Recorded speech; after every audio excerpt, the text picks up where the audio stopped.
मरूफ शायर मुनव्वर राना के घर पर आधी रात के बाद तकरीबन 1:30 बजे पुलिस ने दबिश दी और बगैर बताए हुए घर में दाखिल हो गए।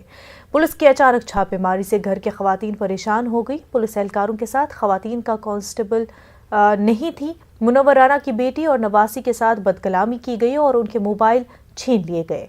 वाज़ेह है कि गुज़िश्ता काफी अरसे से मुनव्वर राना बीमार चल रहे हैं। 2 रोज कब्ल रायबरेली में मुनव्वर राना के बेटे तबरेज़ राना पर जानलेवा हमला हुआ था।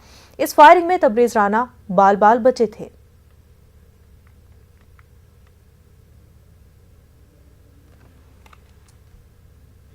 देखिए, जो भी पुलिस की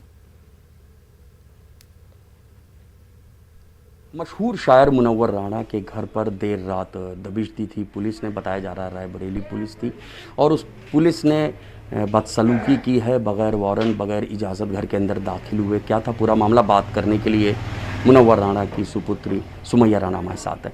सुमैया जी, क्या हुआ था एग्जैक्टली? कल रात तकरीबन 1:15 बजे बहुत सारे पुलिस की वर्दी में और कुछ सादे कपड़ों में भी लोग थे और वो पहले इस जगह दाखिल हुए जहाँ अभी आप बात कर रहे हैं खड़े यहाँ, क्योंकि ये पापा का एरिया है, यहाँ रहते हैं, अंदर लाइब्रेरी है, इसमें चले गए। कुछ लोग चले गए ऊपर घर में और घर में इत्तेफाक से कोई नहीं था। बच्चियाँ थी, मेरी बेटियाँ थी और मेरी बहन की बेटियाँ थी।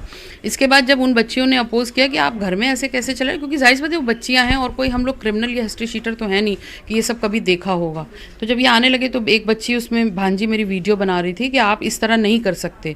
तो उसके बाद इन्होंने उसके साथ बदसलूकी की, बेडरूम तक चले गए, पूरा अंदर जो मेरी भाभी का कमरा था और मेरी मम्मी का, सब जगह।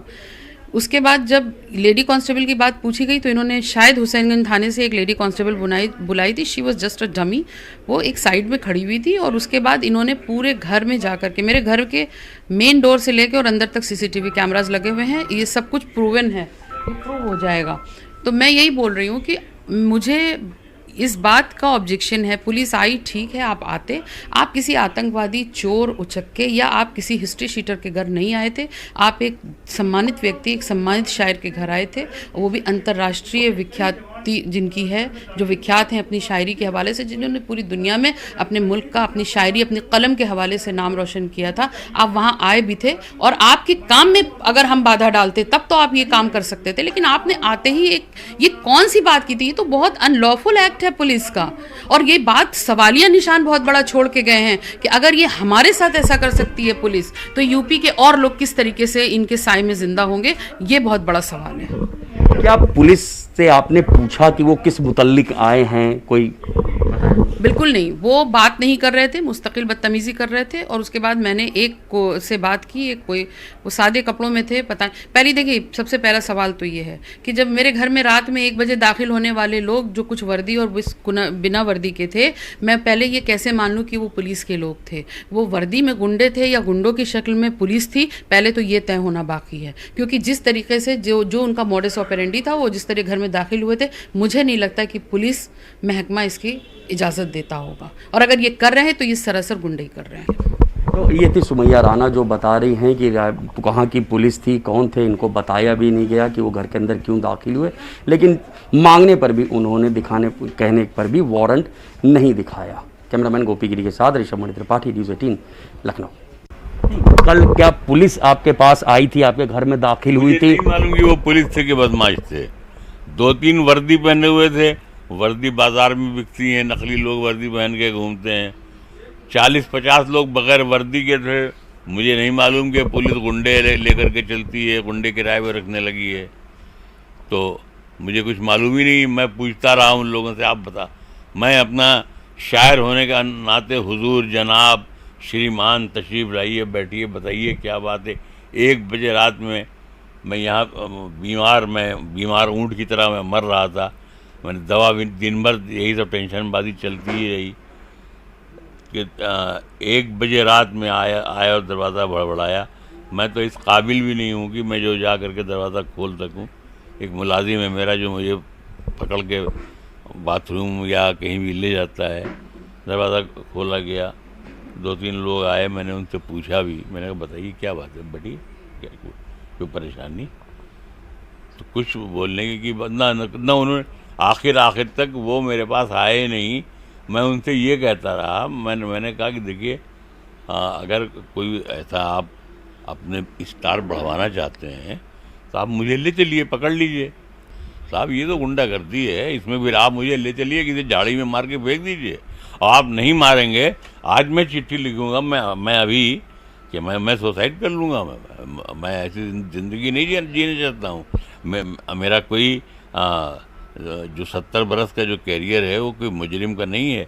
हमारे बेटे के खिलाफ कोई भी FIR नहीं है। हमने इस देश का, लोग कहते हैं कि गौरव बढ़ाया है। हमने इस देश को लूटा नहीं है। हम यहाँ इस मुल्क में अगर हम आए थे तो हम यहीं दफन हो गए। हमारे बुजुर्गों की कब्रें यहीं हैं। एक मामला जो बताया जा रहा है, रायबरेली में आपके बेटे ने कोई FIR दर्ज करवाई थी, अपने ऊपर हमले की फायरिंग हुई थी। अब पुलिस की जांच में ऐसा सामने आ रहा है कि वो फर्जी मामला था, उन्होंने खुद अपने ही लोगों से खुद पे हमला करवाया था सिक्योरिटी लेने के लिए। क्या जानकारी आपको? देखिए, ऐसा है कि फर्जी है या नहीं है, इसका फैसला अदालत करती है, पुलिस करती है, तफ्तीश करती है। लेकिन इस गुंडागर्दी की हम इजाज़त नहीं दे सकते हैं। सिर्फ हम गुंडागर्दी के ख़िलाफ़ हैं। बाकी पुलिस इतनी होशमंद है, तो जब उनको मालूम है एक मामला चल रहा है तो उन्हीं लोगों के ख़िलाफ़ ये FIR भी की गई। तो उनके साथ क्या, उनको बुलाया, उनको गुड़ खिलाया, लड्डू खिलाया और छोड़ दिया। आपने उनसे तो पूछा नहीं, आप उनसे भी पूछते। और मालूम हुआ कि यहाँ वो दबिश दे रहे हैं आप मेरी इज्जत को खाक में मिलाने के लिए, सिर्फ इसलिए कि हम एहतजाज करते हैं, हम अपने ज़िंदा होने का सबूत देते हैं। हम लहरों के साथ नहीं बहते हैं, क्योंकि लहरों के साथ लाशें बहती हैं। हम लहरों के ख़िलाफ़ बहते हैं। तो हुकूमत जब बीच में एक मुकदमा मेरे ऊपर कायम किया गया, तो जब कोई नहीं मिला तो एक दरोगा से मेरे ऊपर मुकदमा करवा दिया गया। तो मेरा कहने का मतलब ये है कि हम पूरी ज़िंदगी एक तो किसी पार्टी के हैं नहीं, हम शायर हैं, शायर की हैसियत से मरना चाहते हैं। हिंदुस्तानी हैं, हिंदुस्तानी की हैसियत से मरना चाहते हैं। एक बात ये बताइए, जैसा पुलिस कह रही है, अगर बेटे की आपकी कुछ गलती निकलती है तो आपका स्टैंड क्या होगा? नहीं, अगर बेटे की गलती निकलती है तो जाहिर सी बात वो मुकदमा दर्ज होगा, उसको जो भी अदालत फैसला करेगी वो ठीक है। तो ये तो अगर हमसे वो कह भाई, उन्होंने अभी तो कुछ शुरू ही नहीं किया ना। मेरा वो एक शेर है, वो आज मेरे ऊपर आ गया कि मैं दहशतगर्द था, मरने पे बेटा बोल सकता है, हुकूमत के इशारे पर तो मुर्दा बोल सकता है। सुना है कि उसके कुछ दोस्तों को पकड़ के मारपीट करके उन्होंने उन लोगों से पूछा है, नाम पूछा, ये किया वो किया। भैया आप मुझे फ़ोन कर देते, मेरे पास आ जाते, मैं हाजिर करवा देता, उसमें क्या है।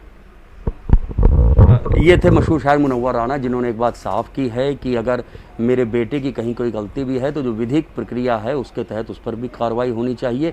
लेकिन जिस तरह से कल रात को पुलिस पेश आई है उसको किसी भी तरह से सही नहीं माना जा सकता है। कैमरामैन गोपी गिरी के साथ ऋषभ मणि त्रिपाठी, न्यूज़ 18 लखनऊ।